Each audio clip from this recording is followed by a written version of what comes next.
Hey, how's it going? I have some cards to read to you. But first, look at some signs. And my forehead. Oh my God. Have you ever seen a picture of Moro Bay? Never mind. I pulled a couple of cards, but I think I just want to talk a little bit first. Because I have like a process, sort of, before I do this, and I don't feel like, well, part of it is that, like, I'll see enough things or whatever it is that's happening in front of me before I do this, and something from the cards that I pulled or not that will come to mind, and I'll be like, okay, now's the time. So that has not happened, but I wanted to just see what happens if I just do it before I feel like I'm ready, and because I should be able to just do it. Like, I should just be able to pluck it out of the air. My mind went to a different region of a place to pluck things out of the air. Plucked it out of the air. I should be able to just do it, right? I mean, I feel like that's the case. So thought I'd just give it a try. But I still, like, really want to talk about that show, The Expanse, because I'm still watching it, and I'm just seeing so many things about it that I feel are applicable to us right now, like, that, or not applicable exactly, but are instructive. Like, to me, they look like, I hate to say teachable moment, because well, it's not really that anyway. I mean, if you learn something, great, whatever. But what I'm trying to say is that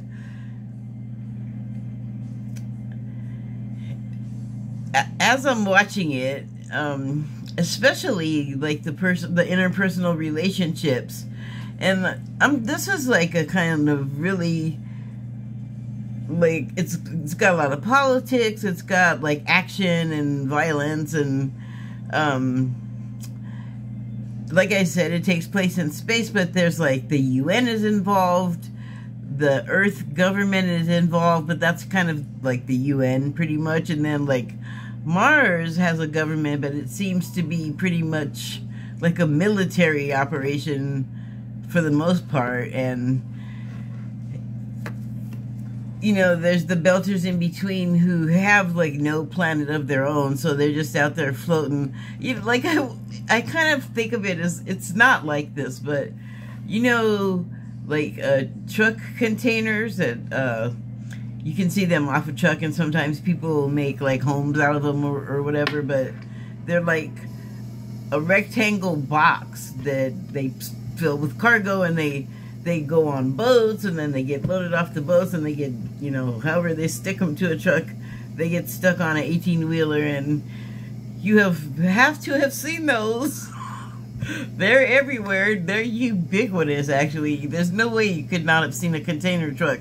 So the container, anyway, I think of the Belters living in like welded together space cargo containers or something, and it's not as bad as that at all, but that's kind of the vibe they give, and they're like the poor relations or whatever in the whole dynamic, and then you got the pressure of, like, nobody's going outside until you land on a planet, but a lot of it, the most of it, takes part on a ship or on a station somewhere. So the whole feeling even when they go somewhere else, you're always aware of the fact that people like the stars of the show are going to end up back in a ship somewhere for the most part, or honest, like, you can't go outside. So that's another level of pressure. But there's also like people that were just like in the story, pretty much everyone served as some sort of soldier or rebel, and so they have, you know, those skills on their resume, I guess you could say. And some are active duty, some are retired, but, you know, just from like the officialdom of it, because the whole story, they're fighting, they're defending, you know, like the main characters, but everybody pretty much. And so like you got like just these regular people, and all of a sudden they're having face to face with like one of the head ministers of the UN for like Earth, and I don't know, it's the UN, so it's the UNN, so I guess it's the space UN. Yeah, anyway, that, and so like that's a pressure. And then, you know, one of the characters, like, well, that one, actually more than one, has the face-to-face with the UN, so yeah. But this particular one, like the main character, he is that guy that's like good-hearted, very fair-minded, very like moral, and then like compassionate, and like he thinks with his heart, you know, but he's right a lot. And so because of that, he's just like open to like everything else. Like, you know, he starts being able to communicate with like he's dead, so sure, it's a ghost, but like the ghost has been inhabited by the mistaken for the enemy character, that's the alien. And when I say alien, it is like pretty alien to our minds as humans in the story. And so, and that guy has to deal with, he was already a soldier, he got out of it, everybody thinks things about him that are not right or true, or they're true and they're not right, I guess is what I'm saying. And so, but he's very charismatic. He's definitely like, I don't want to do this. Like, he's that guy, but he's the guy that has to do it. So of course, because he doesn't want to do it, he's the only guy that can do it, you know. And then he has his crew on the ship, and they have their own backstories, but they all are like, let's gather around this guy. We believe in him, like whatever cause he's following, you know, he helps them with various things, and they bond with him. They grow loyal to him. And then also thrown in the mix, one of them, they fall in love. So there's all that happening. And just think of it like, you know, you're like in a Winnebago, and you're out of gas, and you're in some remote place, and you know that you can't get a hold of anybody for like 2 days for whatever reason. Just as like a condensed example, you know, and so, and you can't go outside for whatever reason. So you're just in there with each other, and you have to, like I said, the show, it takes place over a longer period, but you have to figure out a way to work it out, you know, and because you can't just leave. Like, I'm the worst.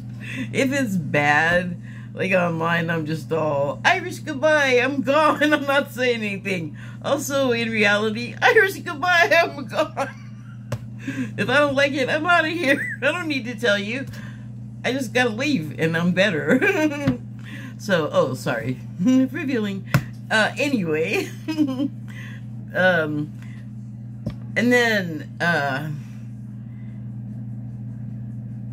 we still have the whole human thing of let's just mistrust and assume and fire first and all of the excuse me, 1 second.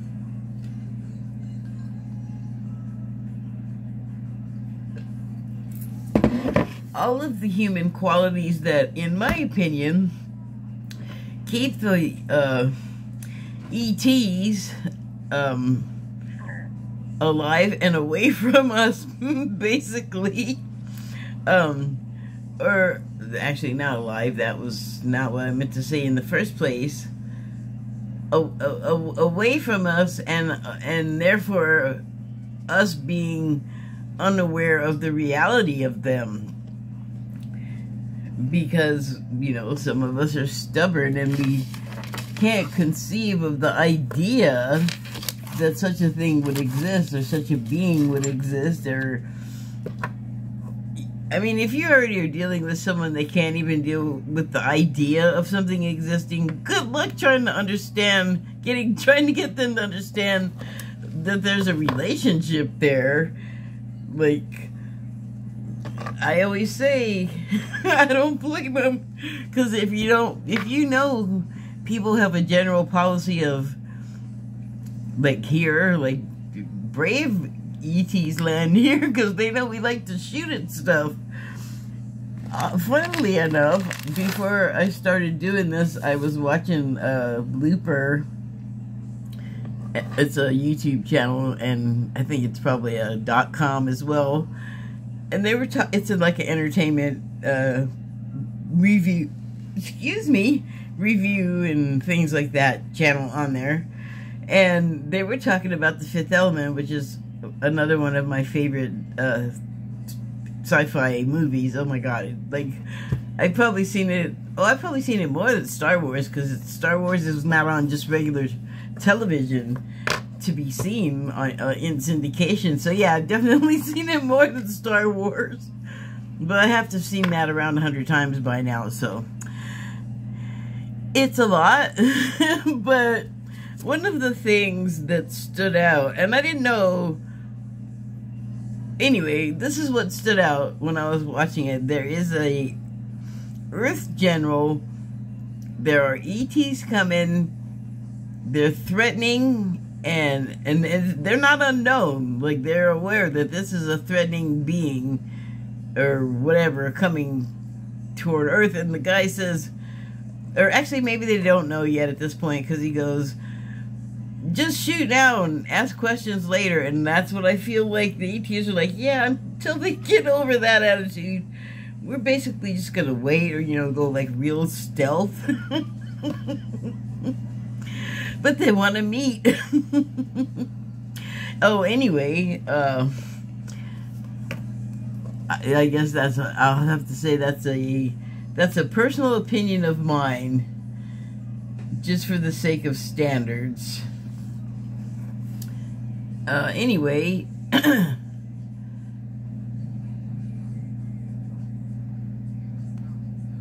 that's been on my mind a lot. The way that they eventually work things out, and I mean, not to perfection, right? I watched, it's 6 seasons, which is why I'm still into it 3 days later. But later, after starting to talk about it, and so I don't remember precisely what happened. And as often happens, sadly, well, it started out a sci-fi show, and then it got picked up by somebody else, and then Amazon got it. I forget who's in between, but at least you can watch all 6 seasons consecutively, which sometimes they get broken up if different people own the property. Not to get sidetracked. But the show will end like not, most shows end to whose satisfaction. Name a show where it ended all, I'm happy with that ending, I'm okay with that. Like, most of my shows are good, and then for whatever reason everyone's all, we can't do a good job anymore, like money runs out, or they know the it's going to be canceled, or actors leave, and it's whatever it is, it takes a nosedive for whatever reason, and then it ends, and it's just all either just like a guillotine. It just cuts it off with no answers at the end, or it's just a mess, and it, like, there's no resolution. It's not good. I'm sure if you've watched stuff, you know about what I'm talking about. Like, I didn't watch that show Lost, but I understand that ended, like, kind of bad. And then I never watched, what was it, Game of Thrones. And, well, I certainly heard all about it. And I don't understand if the ending solved anything, or, like, the general vibe I get is, like, people didn't like it. I don't know. But the point is things don't end great usually. Like, they don't get tied up neatly, and, well, we all have thoughts and notes, don't we, on how it should have ended. There's the parody channel called How It Should Have Ended, actually, so they get it. But anyway, I don't remember precisely how it ended, but I think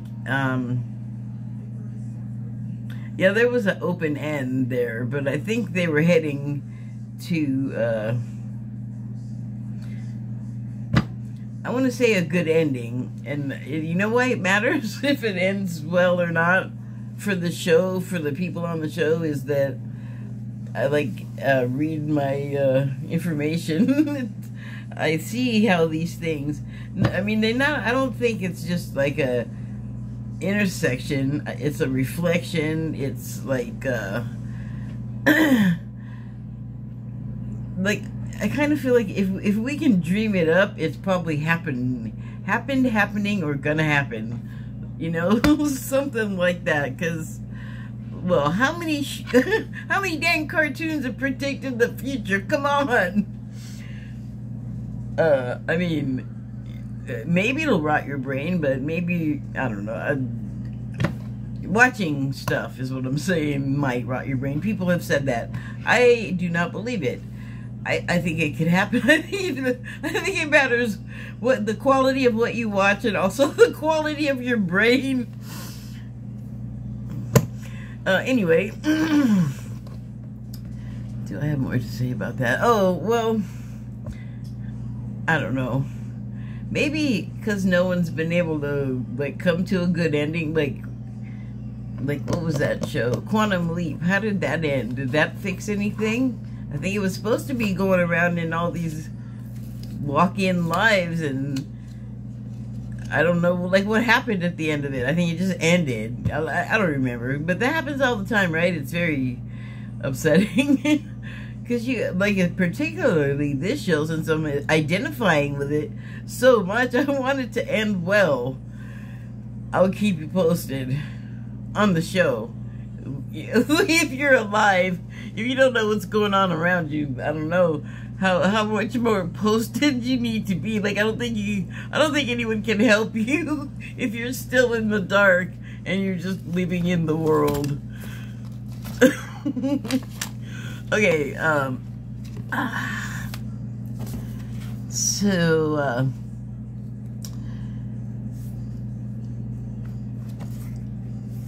I pulled 2 cards. Well, that was a major pause, and then it's just all anticlimactic. Okay, or climactic? Wait, is that right? I don't know, I said it the same way both times. I get stuff wrong all the time. And then I find out later, and I'm like, I'm not gonna go back and fix that. So, yes, I am aware I make mistakes, and then I don't go back and fix it, but at least I learned it. At least I realize it. So anyway, from the Shaman's Dream Oracle deck, I pulled number 3, and it is the Benefactor card. Oh, and the subtitle is Grace and Generosity. How nice that it came out on a Sunday, this card. I feel like it's the day for grace and generosity. with your fellow man in your space relationships. Oh, sorry, I didn't show you the card. Oh, and number 3 is spiritually typically associated with God. Okay, there's a big old glare. How's that? Can you even see that? So, when I look at this, I thought, talk about the other card first. I pulled the Shaman's Dream Oracle deck, but I also pulled, I pulled that one first, but I also pulled, from the Wild Unknown Animal Spirit deck. Get a little hawk out of the way. And it is the Lizard card. And, you know, you have the way, like, if you get a new deck and you read the guidebook, like, this is, like, probably one of the, I think it's, like, the second deck I ever bought. So I was definitely looking at the guidebook and trying to get a feel for it. And the artist that created the deck says that you should go with associations of the animal, like, how does the animal behave that you're aware of, and then, you know, go from there. So, I didn't do that in this particular instance. I didn't really, like, I looked at it and I thought, I don't really have any kind of association with it, except that it looks full. And then I realized, like, yeah, like, its gullet's all full. Like, I don't know if that's normal or not, but on me, that would look like I need to go to the doctor. That's a hell of a goiter you've got there, ma'am. But this trunk area, like, dude, you are, like, stuffed. And I'm sure it's normal for the lizard's body, but to me, it looks like it just, like, ate it, like, I heard, I am the Lizard King and I ate everything. That is what I heard when I picked up the card. And then I laughed. So,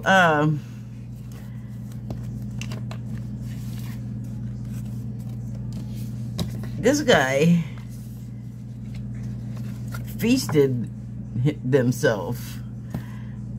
These people are living pretty indulgently, it looks like, right there. But I also, every time I look at this, I always get the impression that, like, whatever's happening here, it's very short-lived. It doesn't happen all the time. It's like a, like, really special moment, you know? Like, maybe it comes around periodically, but the rest of the time, it's not like this. It's just regular, you know? It's like a holiday almost. And it made me think of, like, self-care for, you know, like, we all could use some. And I think it's something that you have to kind of learn how to do for yourself. You have to, I mean, there's so many channels that talk about it, and one of the things that I've seen over and over, because I am curious and look to see if anybody's saying anything new or different, or maybe I'm feeling whatever that day and, like, I want to look at that and see if it'll make me feel better, pretty much. I can't imagine any other reason to look at it. So one of the things that they always say is that, like, don't feel guilty for doing something for yourself. It's not selfish, especially if you're always doing for other people and neglecting yourself.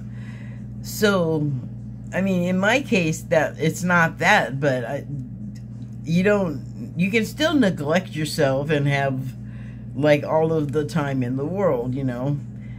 It just is,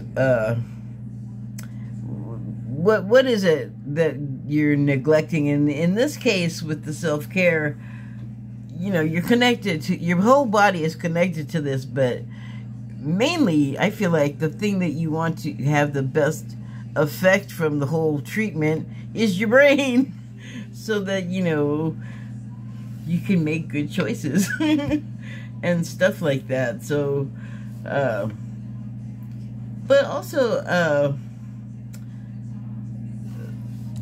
I mean, have you ever come home and just felt like,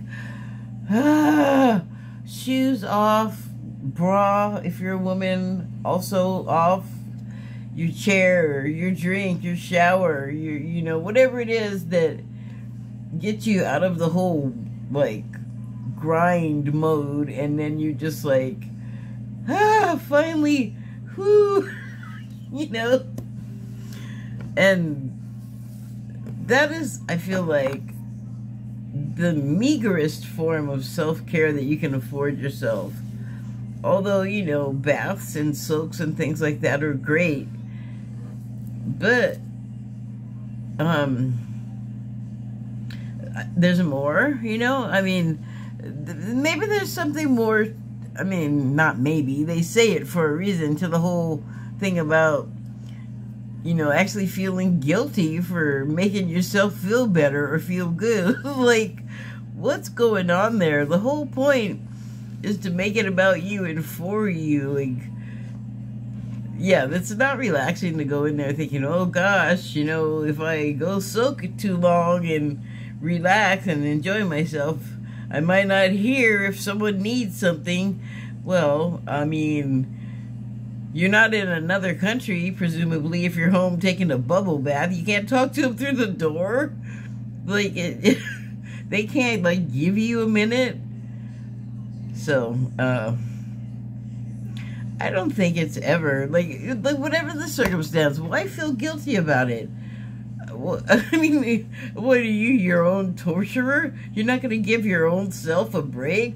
You're just going to keep cracking the whip on yourself if you don't have to, and that's what you're doing. That just seems, for me, that would be a crazy thing. That doesn't, but like I said, it's repeated over and over in videos, so there's something there. But why? Why can't you let go of it? For me, figuring out the answer to the why is part of the self-care, because if you can unlock something in yourself that is not really doing you any good, I feel like that's a good thing. Like, I feel like if I figure out something that is, like, quote-unquote wrong with me, and by wrong with me I mean that is negatively affecting my life or someone else's when I do it, that's a thing I should not be doing, I feel like. So, yeah. Like, do no harm. I'm not a doctor or anything like that, but that seems like a good sort of plan to follow in life. A good motto to adopt. And as far as this, you know what this also reminds me of? And it makes me sad. It makes me sad because, well, let me tell you, it may make you sad too, or it may make you sad, anyone seeing this, for a number of reasons. So, the eating and the fullness. I really, like, well, years ago, I stopped eating a lot of meat. I'll tell you, mainly because it is just expensive. And I discovered that not only is it expensive in the home, when you go out to buy food, and it's always fast food. Like, I never go to a restaurant, a sit-down restaurant, and there's very few around here that I would even want to go to. Like, I don't want to go sit down in a Pizza Hut, you know, or a drive-through place. So, it's not going to be great food, you know, but, for the money or whatever, I'm not going to do it. And so I'm not a vegetarian, I'm not a vegan, but I'm not, like, a carnivore either. I eat more closely to, like, a vegetarian, vegan sort of situation because it's affordable and it's healthy. And meat is kind of not really healthy, especially the way I want to eat it. Like, I pretty much any way I can think of to make like chicken, if it's not like fried, I'm not that interested. So, or like there's a baked way my mom used to make it, but that involves a lot of sugar, which I like sugar, don't get me wrong, and that's the problem that I was gonna get to. I did like really clean up my diet. Like, most of the food that I eat, I make from scratch, which means I'm not eating very much, well, comparable to myself. I'll do that. I don't eat very much processed food comparable to like 10 years ago. And the healthier I get, and also the access to healthier foods, especially where I am, where I have to order Spike online. Spike is a seasoning, if you don't know, look it up. But I cannot find it in stores here. There's 2 versions of it. And I can't, there's a health food store that does have a version of it, but it's not the one that I want, and I don't really like it, so gotta order it online. And then just a variety of produce and that, it's not like vivid, you know. There's just not a high demand for it around here in where my neighborhood, whatever, where the stores are that I can get to. So, and then, you know, I have habits too. And so the sugar and the salt in the processed foods, when I eat it and I see it, and you will see it too, looking at this. Like today, haven't had that stuff. I'm not all like sort of like this in the same general area. And you know, if it's happening here, let me tell you, it's also happening here or in this area. So I've gotten, and I'm really happy about what I'm gonna say, I've gotten much more in tune with my body as far as it relates to what I'm putting into it and how it reacts. And I gotta say, that has made the whole, like, personality of me, I think, change a lot, and made me able to change, because I don't know how I ended up going here, but like meat, for instance, if I can get it from someone that I know here in the town that like grew it and butchered it themselves, or you know, if I can get it like with as few middlemen and container trucks as possible, like that's the best way to do it. But you know, I don't eat meat that often, and then that means I'm not going to get it this way I'm talking about that often either. So when you get it from a store that does come on a container truck, it's from like a mass-produced place, whatever they're feeding it, I mean, over the past several years, I don't know how much I trust the agencies that are supposed to be doing the inspecting in that, because of money, and and that means, you know, beside the feed, it's the way that they keep them. So and animals are not dumb, and people are mean, and they just say whatever, I'm sure, in front of them, like horrible stuff, like, come on, dumbass, you're gonna die, and then like whack them and hurt them or something, just like beat them up and torture them before they kill them. And I can only say this because I've seen it on multiple films, like, and I know that people go to work and take their crap out on whoever they come across, because I've worked at retail. This is a phenomena that I know exists. We all do. So,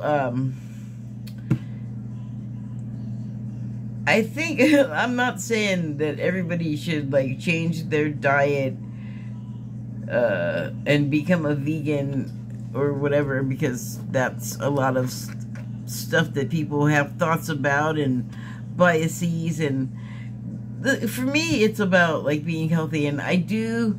It's not that I don't feel for the animals losing their lives, but you know, well, for health reasons, I'm unfortunately one of those people that I had to like eat meat because I was lacking certain nutrients, and it was affecting my health. So occasionally I have to eat like red meat and whatever. So it's just kind of blows my mind that something like that makes such a difference. But you know, like changing your diet. But really, like I just was kind of craving to eat raw onions in food. Like if I made tacos, for instance, which if I want to make them like Taco Bell, I'll season them to taste the taco as much as I can like Taco Bell, but I won't be using meat. You know, I'll use like beans or something, or I'll use like a fake meat patty. But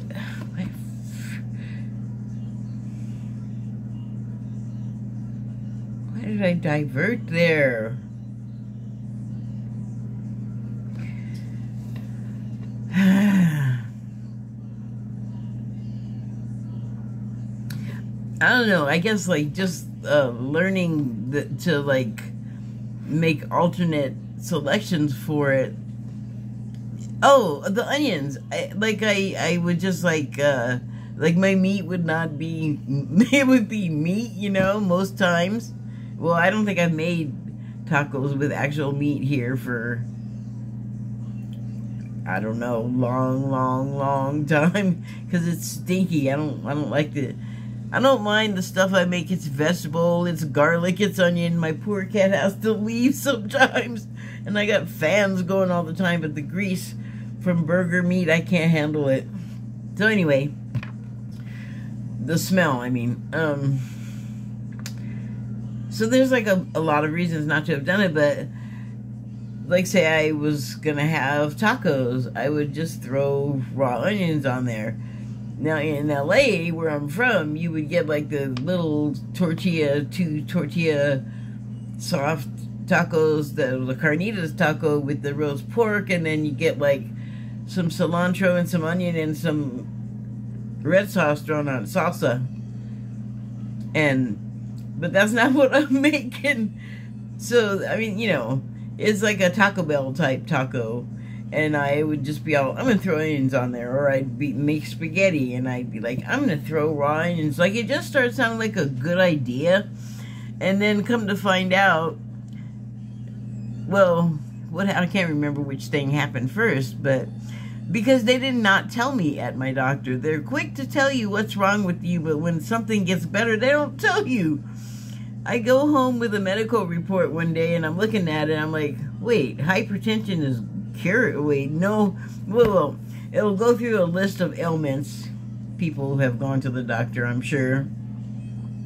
And it's listing on there, like, the ones that I have, and then next to hypertension, where it used to say yes, or whatever the medical information was about it, and then it was just all none. And I was like, whoa. And I called them, I was like, is this right? And they're like, oh, what? Oh, yeah, I didn't even notice that. I'm like, thanks a lot. Like, that was a big deal. And I didn't know why. And this is just the way it happens sometimes. Then the next day or so, I'm looking at a video about how eating raw onions can completely lower your blood pressure. And all you got to do is just keep eating raw onions. And it's like, wow, that is so easy. And, you know, I eat organic vegetables, you know, as much as possible. Sometimes it's whatever. Most of the time, it's like, I don't just like grab an onion and eat it like an apple, but I'll just put that in the raw onions in like whatever, like beans and rice, raw onions, just throw some on there. It doesn't have to be a whole ton, just a little bit. And I was just doing it because I like the crunch. and I used the sweet ones so they're not strong. And I was so happy. Like, that's all I gotta do. So that's a good reason to like completely change your diet. But the thing with the meat, though, I almost skipped this because this was an important bit, is that because of the way they're kept and probably the way they're fed too, I don't know how good the feeding of them is for them, but their mental state is not good. They're captive. They're in all likelihood maltreated by the people who keep them. They're murdered. They know they're gonna die. You know, it's like they live in fear. And so you're eating that. That is not good for you. I don't know if you've ever seen like this ghost show, The Dead Files. It was on the Travel Channel. I don't know what's happening with it now because I haven't had television for months. I should just be happily making the transition from that, and I've been okay. I've been getting along, but it's just not the same as, I'm sorry, I want my television back. I'll be good, I promise. I feel like I've been on punishment. Anyway, oh, now I wandered off or somewhere and made me forget what I was talking about.